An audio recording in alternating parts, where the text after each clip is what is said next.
உடல் உறுப்பு மாற்று அறுவை சிகிச்சையில் தமிழ்நாடு சாதனை படைத்திருக்கிறது. அண்மை செய்தியாக பார்க்கிறோம்.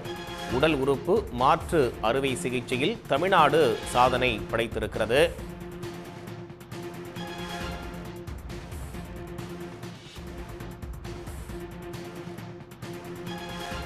உடல் உறுப்பு மாற்று அறுவை சிகிச்சையில் தேசிய அளவில் 2வது இடத்தை தமிழ்நாடு பிடித்து சாதனை படைத்திருக்கிறது.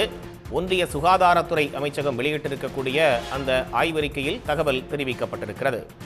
595 உடல் உறுப்பு மாற்று அறுவை சிகிச்சை செய்து தேசிய அளவில் தமிழ்நாடு சாதனை படைத்திருக்கிறது. உடல் உறுப்புகளுக்காக காத்திருந்தவர்களுக்கு 178 உடல் உறுப்புகள் வெற்றிகரமாக பொருத்தப்பட்டு சாதனை படைக்கப்பட்டிருக்கிறது. விவரங்களை வழங்குவதற்காக இணைகிறார் செய்தியாளர் கண்ணன். கூடுதல் தகவல்.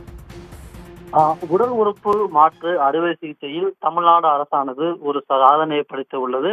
இதன்படி ஒவ்வொரு ஆண்டும் இந்திய உடல் உறுப்பு மாற்று அறுவை சிகிச்சை தினத்தை முன்னிட்டு ஒன்றிய சுகாதாரத்துறையானது ஒரு உடல் உறுப்பு மாற்று அறுவை சிகிச்சை தொடர்பான தகவலை வெளியிடும். அதன்படி பார்த்தோம் என்றால் இந்த ஆண்டு வெளியிட்ட அறிக்கையின்படி தெலுங்கானா முதலிடத்தையும் 2வது சிறந்த மாநிலங்களுக்கான விடத்தையை தமிழ்நாடு மற்றும் கர்நாடகாவானது பிடித்துள்ளது. மிகவும் முக்கியமாக கூற வேண்டும் என்றால் தமிழகத்தில் இறந்தவர்களிடமிருந்து பெறப்பட்ட உடல் உறுப்புகளை காத்திருப்பவர்களுக்கு மிக சிறப்பாக பொருத்தப்பட்டு சிகிச்சை அளிக்கப்பட்டு வருகிறது. அதன்படி பார்த்தோம் என்றால் தமிழகத்தில் 178 உடல் உறுப்புகள் இறந்தவர்களிடம் பெறப்பட்டு அந்த 178 உடல் உறுப்புகளும் காத்திருப்பவர்களுக்கு வழங்கப்பட்டு சாதனை படைக்க உள்ளது. மேலும் பல்வேறு உடல் உறுப்பு பிரிவுகளிலும் தமிழ்நாடு அரசானது சாதனை படைத்துள்ளது. சிறுநீரக உடல் உறுப்பு மாற்று அறுவை சிகிச்சையில் 2வது இடமும், கல்லீரல் மாற்று அறுவை சிகிச்சையில் 2வது இடமும் பிடித்துள்ளது. இதே போன்று நுரையீரல் மற்றும் சிறுகுடல் அறுவை சிகிச்சையில் தமிழ்நாடு அரசானது 2வது இடத்தை பெற்றுள்ளது. மிகவும் முக்கியமாக பார்க்க வென்றால் இருதய மாற்று அறுவை சிகிச்சையில் தமிழ்நாடானது முதல் இடத்தை பிடித்துள்ளது. கடந்த ஆண்டை பொறுத்தவரையில், அதாவது 2023ஆம் ஆண்டை பொறுத்தவரையில் இந்தியாவில் உள்ள மாநிலங்களிலேயே தமிழகத்தில் தான் அதிக அளவு இதய மாற்று அறுவை சிகிச்சையில் நடந்துள்ளதாகவும் ஒன்றிய அரசானது தெரிவித்துள்ளது.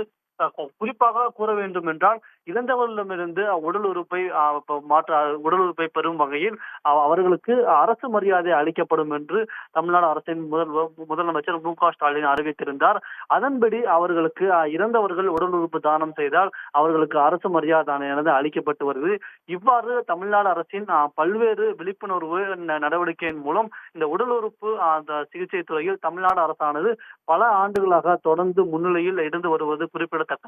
அதே போன்றுதான் கடந்த ஆண்டும், அதாவது 2023ஆம் ஆண்டும் தமிழ்நாடு அரசானது இந்த துறையில் முதலிடத்தை பிடித்துள்ளது.